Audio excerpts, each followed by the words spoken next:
割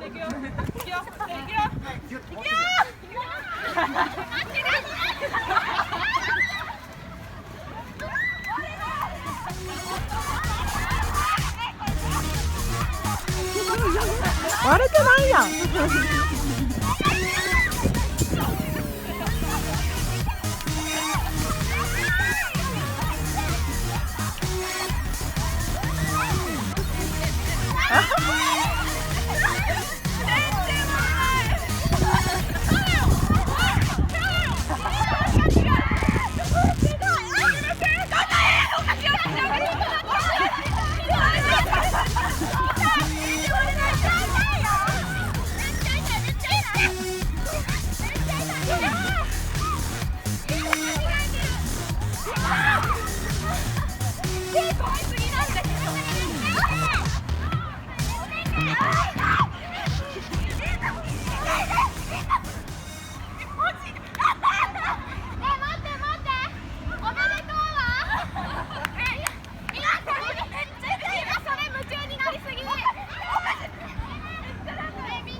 24歳になりました。今年24歳の抱負をお願いします。